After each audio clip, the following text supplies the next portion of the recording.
말씀입니다. 5절과 6절은 제가 읽고 7절은 다 같이 읽겠습니다. 5절부터 봅니다. 내가 이스라엘에게 이슬과 같으리니 그가 백합화 같이 피겠고 레바논 백향목같이 뿌리가 박힐 것이라. 그의 가지는 퍼지며 그의 아름다움은 감람나무와 같고 그의 향기는 레바논 백향목 같으리니 그 그늘 아래에 거주하는 자가 돌아올지라. 그들은 곡식같이 풍성할 것이며 포도나무같이 꽃이 필 것이며 그 향기는 레바논의 포도주같이 되리라. 아멘. 한 주간 동안 잘 계셨죠? 하나님께서 우리를 살피심은 한시도 눈을 떼지 않고 그 손을 거두지 않고 내가 잠든 시간, 내가 의식할 수 없는 시간조차도 우리를 안위하시는 줄로 믿습니다. 그 하나님의 은혜가, 그 복이 오늘 우리를 여기까지 인도하신 줄로 믿습니다. 오늘 또 예배 오신 여러분들을 환영합니다. 같이 인사합시다. 사랑합니다. 축복합니다. 오늘 말씀 요지를 같이 한 목소리로 읽으려고요. 시작. 이슬 같으신 하나님께서 이슬 같은 은혜 내려주시기를 원합니다. 내려주시는 이슬 같은 은혜로 내 인생의 꽃이 피고 뿌리가 깊어지고 번성하며 향기가 나고 풍성하게 될 줄 믿습니다. 아멘.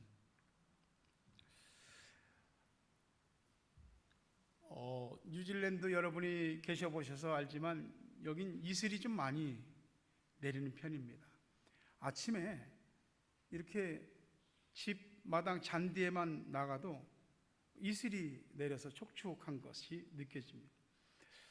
어느 날 아침에 산책을 하면서 보니까 아직 풀잎에 이슬이 맺혀 있더라고요. 그런데 유난히 조금 큰 이슬방울이 있더라고요. 가서 이렇게 보니까 얼마나 투명한지 거기 제 얼굴이 비치더라고요. 그래서 참 이슬이 이렇게 놀라운 걸 담고 있네, 그런 생각이 들었습니다. 근데 햇빛이 쬐면 이슬은 이내 사라집니다. 별거 아니거든요. 그런데 하나님께서 당신 자신을 어떻게 표현하셨냐면은 스크린 보시면 아시겠지만 I'll be like you to Israel. 내가 이스라엘에게 이슬과 같으리니. 하나님은 모르시는 것이 없이 전지하시고 못하실 것이 없이 전능하십니다. 그런 하나님이 자신을 아침 햇볕이 나면 이내 마르고 사라져버릴 이슬과 같다라고 하십니다. 이왕이면 내가 너희에게 소낙비 같은, 장맛비 같은, 큰 비 같은 그런 존재라고 말씀하시면 좋을 것 같은데, 하나님은 당신 자신을 나는 너희에게 대하여 이슬과 같다라고 표현합니다. 이슬이 뭐길래? 성경을 보면요, 이슬이 정말 놀라운 하나님의 은혜라고 하는 것을 알 수가 있습니다. 아버지 이삭이 야곱을 축복할 때에 창세기 27장 28절 보니까 하나님은 하늘의 이슬과 땅의 기름짐이며 풍성한 곡식과 포도주를 내게 주시기를 원하노라. 자식을 축복하는데 첫 번째 앞에 세운 것이 하늘의 이슬입니다. 이슬이 축복이란 얘기예요. 축복의 1순위라는 거죠. 또 신명기 33장 13절 보면 요셉을 축복하면서 요셉에 대하여는 일렀으되 원하건대 그 땅이 여호와께 복을 받아 하늘의 보물인 이슬과 땅 아래에 저장한 물. 이슬이 하늘의 보물이라고 표현하고 있습니다. 햇빛 쬐면 이내 사라지고 말 그딴 작고 하찮은 이슬이 무슨 보물이겠냐고. 근데 보물이라고 그럽니다. 잠언 19장 12절 보면 왕의 노함은 사자의 부르짖음 같고 그의 은택은 풀 위의 이슬 같으니라. 하나님이 우리들에게 베푸시는 은택이 풀 위의 이슬 같다라고 합니다. 이슬이라고 하는 것은 축복이요, 보물이요, 하나님의 은택입니다. 그런데 이슬이 그친다면은 그건 우리에게 완전히 정반대의 상황이 되는 거죠. 학개 1장 10절에 보니까 그러므로 너희로 말미암아 하늘은 이슬을 그쳤고 땅은 산물을 그쳤으며, 하늘의 이슬이 그치니까 땅에서 나는 것들도 멈췄다 이 말입니다. 이슬은 우리가 생각하기에는 별것 아닌 것 같지만 우리의 먹고 사는 것과 직결되어 있습니다. 출애굽기 16장 13절 14절 보니까 저녁에는 메추라기가 와서 진에 덮이고 아침에는 이슬이 진 주위에 있더니 그 이슬이 마른 후에 광야 지면에 작고 둥글며 서리같이 가는 것이 있는지라. 이스라엘 백성들 40년 광야 생활할 때 매일 새벽이면, 안식일을 제외하고 매일 새벽이면 이슬이 내렸습니다. 이슬이 내렸는데 햇빛이 금방 쬐을 거 아닙니까? 햇빛이 쬐서 이슬이 말라버리는데 이슬이 말라버린 그 자리에 둥글고 서리같이 생긴 그런 것들이 있더라 이 말이에요. 그게 뭐냐면 이스라엘 백성들이 40년 동안 광야에서 먹고 살았던 만나입니다. 이슬이 내린 다음에, 그 다음에 이슬이 사라지면서 만나가 보였습니다. 1년 365일 이슬이 내리는 곳은 없습니다. 그러나 하나님의 백성들이 살아가는 광야에는 매일 이슬이 내립니다. 이슬이 내린 다음에 만나가 나옵니다. 이슬과 만나는 같이 갑니다. 우리의 모든 먹고 사는 것이 하나님의 하늘에서 내려주시는 이슬 같은 은혜에 달려 있습니다. 홍해가 갈라지고 큰 바위가 터져서 온 백성과 짐승들을 다 목을 축이게 하는 물이 터져 나온 것만 기적이 아니라 이 말이죠. 이슬, 내리는지도 모르게 내리는 그 이슬이 하나님의 은혜요 기적인 것이죠. 그 하찮아 보이는 작은 이슬방울로 무려 장정만 60만 명, 가족 세대수로 합치면 200만에서 300만 명은 될 만한 사람들이 광야 40년 동안 그 이슬 같은 은혜로 하나님의 만나를 먹고 살았습니다. 이스라엘 백성들 출애굽에서 나올 때 금은 보화를 잔뜩 가지고 나왔습니다. 하나님이 야 너네 애굽 사람들한테 가서 원하는 거 달라고 그래. 금이면 금, 은이면 은, 보물이면 보물. 그 사람들이 다 군말 않고 내줄 것이다. 놀랍게도 군말 않고 다 내줬어요. 바리바리 싸갖고 나왔어요. 그리고 금은 보화만 가지고 나온 게 아니고 이 짐승들, 양 이런 것들도 다 끌고 나왔습니다. 광야 40년 살면서 짐승도 같이 쳤습니다. 농사는 못 지었지만 양은 길렀다 이 말입니다. 어떻게? 그 광야에서 어떻게 그 수십 수백만 되는 양을, 짐승을 먹이고 길렀을까? 이슬입니다. 이슬이 가능하게 했습니다.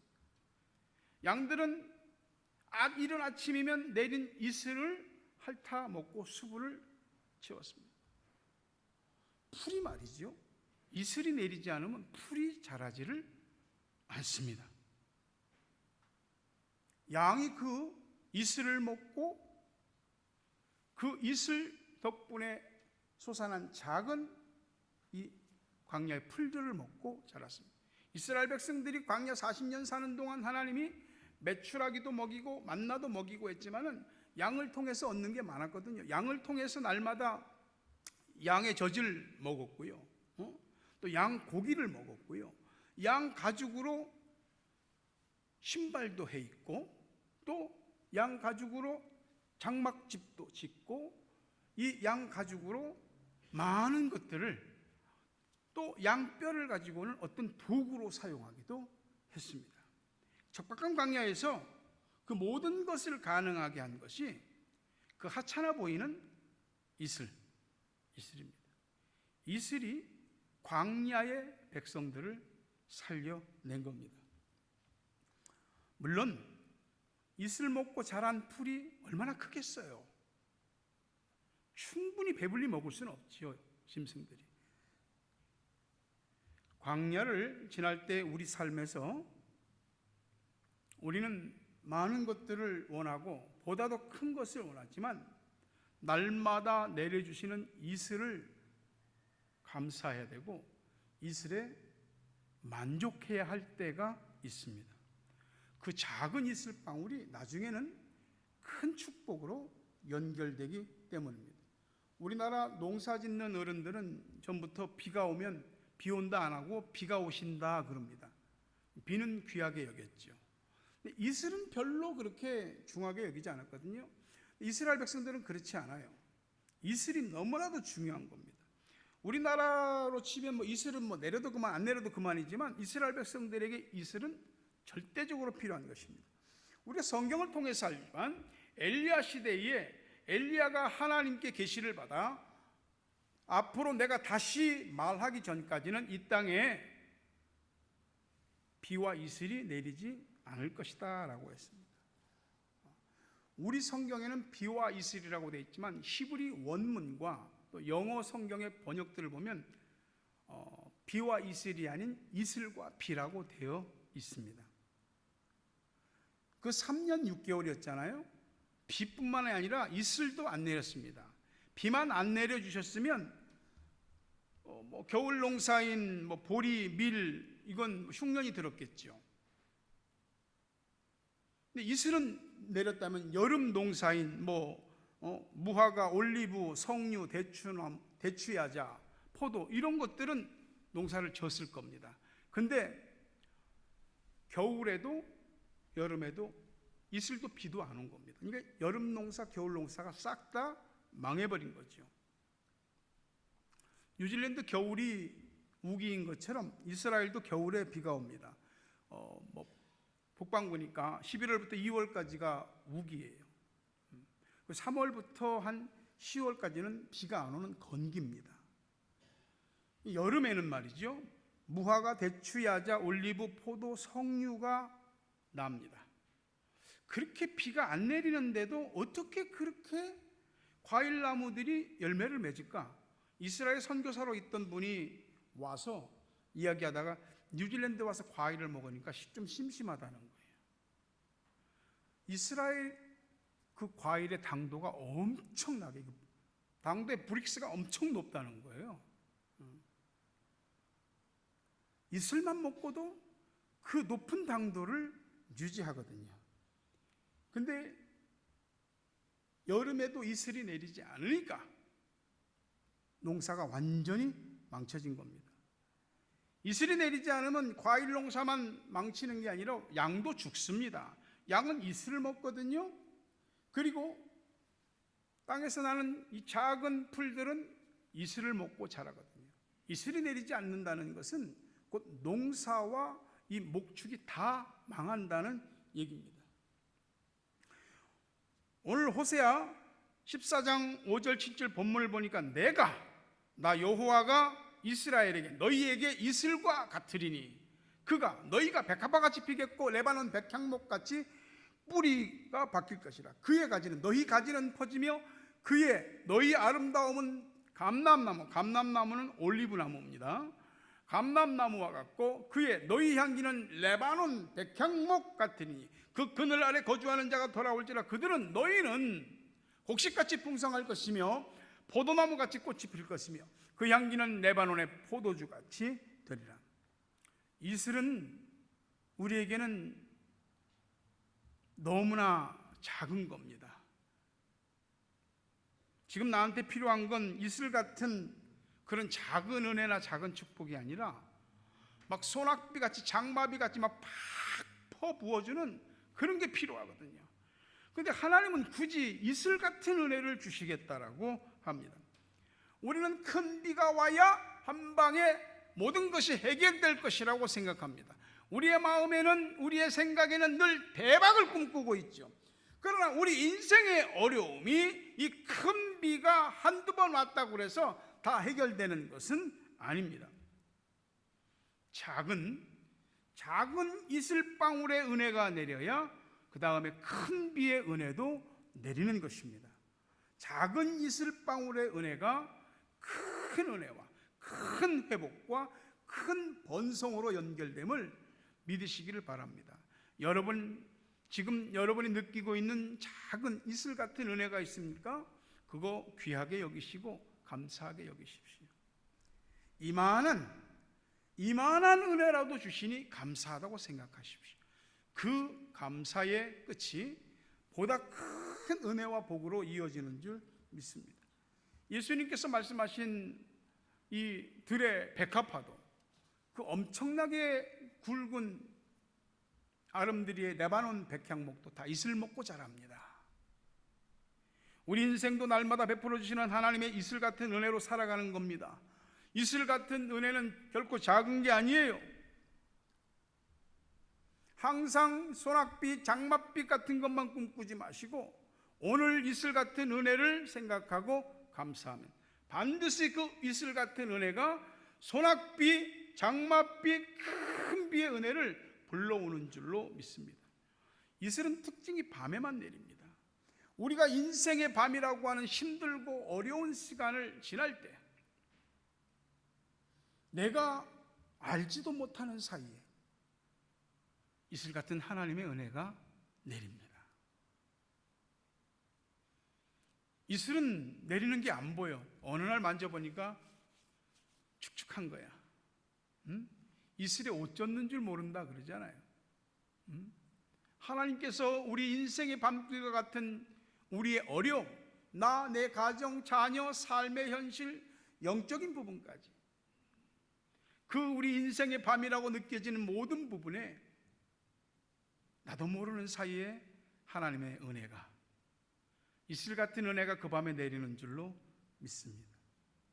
아까 봉헌성도 찬양했지만 폭풍 속을 걷고 있을 때, 비바람을 마주해야 할 때, 불빛조차 보이지 않아도 그대 혼자 걷지 않을 거예요. 두려움 앞에서 하늘을 보아요. 외로운 그대여 걱정 마요. 꿈꾸는 그 길을 또 걷고 걸어요. 그대 혼자 걷지 않을 거예요. 하나님이 혼자 내버려두지 않습니다. 우리 인생에 항상 소낙비, 장맛비 같은 축복을 바라고 있지만 그렇게 안 내릴 수가 있어요. 근데 이슬은 내가 원하고 소원해서 내리는 게 아니고 하나님이 내려주시는 거예요. 날마다 내립니다. 우리가 모르는 사이 지금도 이슬과 같은 하나님의 은혜가 내리고 있습니다. 우리는 살면서 어떻게 이슬만 먹고 사냐고, 항상 이게 하나님 앞에 우리의 그 답답함입니다. 비가 내려야죠. 이슬은 안 돼. 채워지지가 않아. 네, 여러분, 이슬 같은 은혜를 먹고 날마다 이슬 같은 은혜에 젖다 보면 어느 날 우리 안에 하나님의 축복의 물이 가득히 채워지는 날이 올 줄로 믿습니다. 예수님 겟세마네 동산에 기도할 때 밤에 가셨거든요. 밤이슬 뻑 맞으면서 기도하셨어요. 예수님 새벽 기도하셨잖아요. 밤새 내린 이슬로 축축해진 그 땅을 밟으며 거기 가서 기도하셨잖아요. 밤새 밤을 새워 철야 기도하셨잖아요. 밤에 이슬 몽땅 맞으면서 기도하신 거예요. 하나님의 사람들에게는 밤 이슬의 은혜가 있고 새벽 이슬의 은혜가 있는 거예요. 교회는 그래서 밤에도 찾아야 되고 새벽에도 찾아야 되는 거거든요. 교회 그냥 한두 번 나와서 뭔가 마음에 확 와닿고 놀라운 일이 막 팍팍 일어나고 그러기를 원하지 않아요. 그러면 좋지요. 그것도 다 때가 있어요. 이슬 같은 하나님이 내려주시는 이슬 같은 은혜에 우리의 심령과 우리의 삶이 촉촉히 적셔질 때, 그때 비로소 큰 비 은혜도 우리에게 임할 줄 믿습니다. 바알 숭배자였던 아합 왕에게 엘리야 선지자가 서슬퍼런 통치하에 말 한마디 잘못하면 죽임을 당하는 그런 살벌한 시대에 엘리야가 외치잖아요. 앞으로 이슬도 비도 없을 것이다. 담대하게 선포했어요. 진짜 이슬도 비도 없는 거예요. 그러면 이 정도 선포하게 했으면은 엘리야를 하나님이 막 이제 팍팍 밀어붙여. 내가 뒤에서 밀어줄게. 근데 엘리야 보고 그리스네가 가서 숨으랍니다. 그리고 너 그 시냇가 물 마시고 내가 까마귀를 통해서 날마다 떡과 고기를 물어다 줄게. 한 번 뭔가 딱 잡았을 때 하나님이 확 밀어주시지. 뭐 창피하게 숨으라고 그러고 멋있는 것을 하나님이 차려주시는 것도 아니고 그 까마귀 통해서 떡과 고기를 물어다 주시냐고. 가뭄에 작은 그리시네가가 말라버리니까 너 사르밧이라는 동네로 가라. 거기 너를 먹여 살릴 한 과부가 있을 것이다. 그가 너를 섬길 것이다. 아니, 부잣집도 아니고 마지막 해먹을 떡 한 조각이 재료밖에는 안 남은 그 여인한테 기대서 밥 먹고 살라니.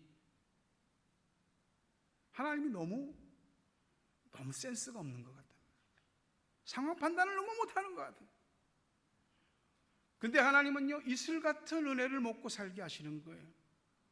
3년 6개월이 지나자 아합 앞에 나가서 담대히 말하죠. 갈멜산에서 불이 내리는 기도를 하고, 그리고 기도를 간절히 하고 큰 폭우가 쏟아집니다. 이슬 같은 은혜를 주실 때가 있어요. 그리고 큰 비를 주시는 은혜와 복을 주실 때가 있습니다. 여러분도 그런 시기가 있었을 것이고 저도 그렇습니다. 주님의 교회를 섬기며 목회할 때 어느 목회자인들 힘듦이 없겠습니까? 하나님 너무 힘듭니다. 너무 무겁습니다. 너무 아픕니다. 어찌해야 할 바를 모르겠습니다. 다 내려놓고 싶고 그만 멈추고 싶습니다. 이번 주는 어떨까요? 이번 달은 어떻게 할까요? 하나님 앞에 기도를 할 것밖에는 없었죠. 하나님이 내려주시는 이슬이 있는 것. 두려움 앞에서 하늘을 봐라. 그러니 하나님이 내려주시는 이슬들이 보였습니다. 아무리 교회가 힘이 들고 어렵고 곤고한 상황이라 할지라도 이슬 같은 은혜가 있는 거죠. 지난 20년 동안 변함없이 늘 함께 해주신 우리 한나 권사님 계시고, 또 우리 교우들이 마음의 심지를 굳게 하고 남아서 함께 마음을 보태고,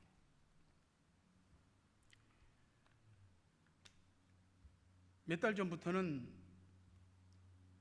여기 왔다가 한국으로 귀국한 지 10년도 더 된 사람들이 우리 교회의 모든 이야기를 제가 나누었습니다. 그들이 이 팍팍하고 곤고한 시기에도 그들이 손을 모으고 마음을 모으고 기도를 모으고 매달 우리 교회로 섬김의 헌금을 보내주고 있습니다. 그뿐입니까? 최근 우리 교회에 등록한 몇 가정들은 하나님이 내려주시는 이슬 같은 은혜이죠. 제가 제 30기 성경공부 입문반 성경공부를 하면서 첫 시간에 마음이 너무 울컥한 거예요. 한 9개월 만에 다시 시작한 성경공부거든요. 지금 목회를 한 지가 수십 년인데 마음이 막 떨리는 거예요. 너무 감사한 거죠. 이슬 같은 은혜죠. 또 우리 교인들이 서로 협력하고 마음을 보태고 화합하고 또 한 영혼을 향해서 전도하려고 이렇게 포커스를 맞추고 이슬 같은 은혜입니다. 얼마나 큰 은혜와 감동인지 모르겠어요. 하나님은 아직도 광야지만 그때마다 내려주시는 이슬 같은 은혜를 목회자인 제게, 여러분에게, 우리 교회에 내려주시는 줄로 믿습니다. 그렇게 이슬 같은 은혜가 흠뻑 적시 놀아보면 어느 날 하나님께서 큰 비의 은혜와 복을, 치유와 회복을 우리 모두에게 허락하실 줄로 믿습니다. 이스라엘의 집안은 연한 석회암으로 되어 있어서 이렇게 비가 내려도 말이죠, 비를 이렇게 가두지 못하고 다 쓸려 내려가 버립니다. 은혜도 마찬가지입니다. 하나님이 우리에게 은혜를 주셔도요, 우리가 그 은혜를 가두어 보이게 하지 않으면 아무짝에도 쓸모없는 은혜가 되는 겁니다. 내 안에 스며들어야 비로소 은혜의 강이 되지 않겠습니까? 우리가 지금까지 신앙생활하면서 들은 설교가 얼마입니까? 얼마만큼이 우리 안에 고여 있었을까요? 또 얼마만큼 그냥 흘러 지나갔을까요? 어느 날 그 중동 지역의 영상을 보니까 사막에 홍수가 나더라고요. 비가 내리는데 사막에서 홍수가, 사람들이 막 엄청나게 몰려 있는 거예요. 그거 와디라고 그럽니다. 물이 갑자기 내려서 물이 막 큰 강처럼 흘러요. 근데 그게 얼마 안 가서 싹 없어져 버립니다. 우리가 하나님의 은혜를 큰 비같이 받고 강물같이 흐르는 것 같아도 어느 순간 내 안에 고이지 않으면 터진 웅덩이와 같이 그런 심령이라면 다 빠져나가 버리고 마는 것입니다. 뭔가 갈급함을 느끼면서도 끝내 강물을 이루지 못하는 모순과 영적 악순환이 우리에게 반복되고 있는지도 모릅니다.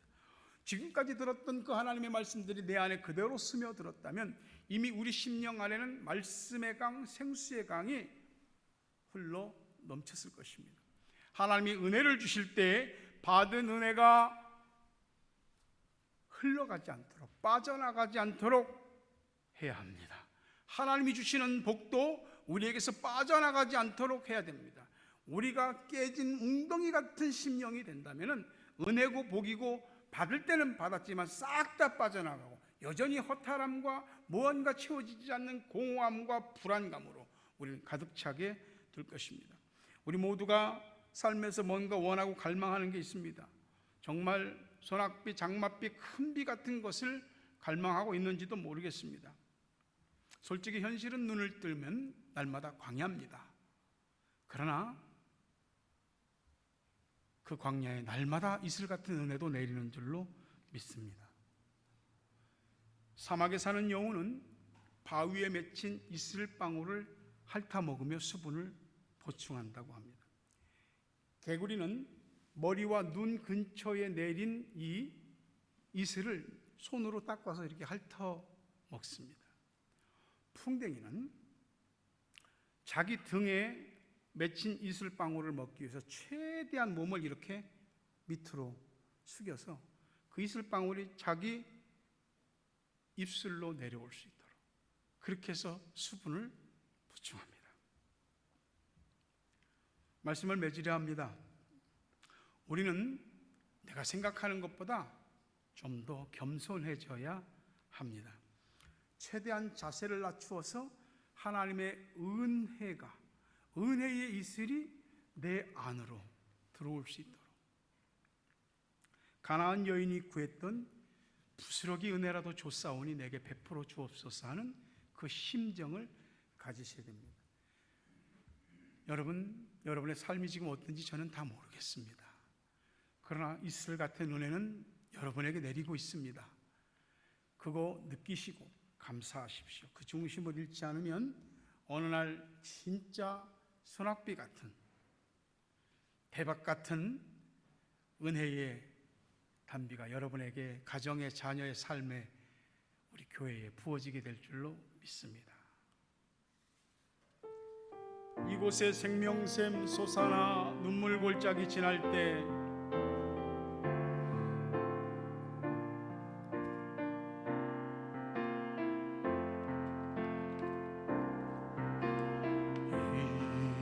이곳에 생명샘 솟아나 눈물 골격 지나갈 때에 모자나 열매 맺히고 웃음속 넘쳐나리라.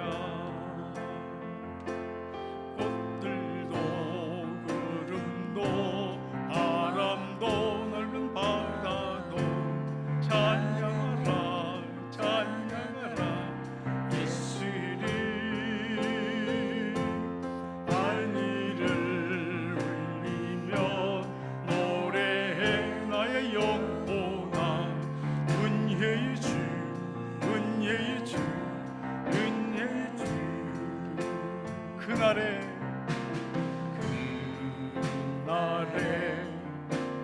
하늘이 열리고 모든 이가 보게 되리라. 다 함께 자리에서 일어날까요? 마침내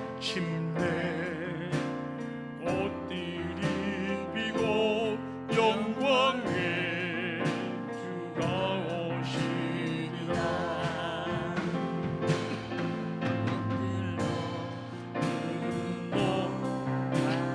또 넓은 바다로 찬양하라 찬양하라 예수를. 하늘을 울리며 노래해 나의 영혼아. 은혜의 주 은혜의 주. 그날의 하늘이 열리고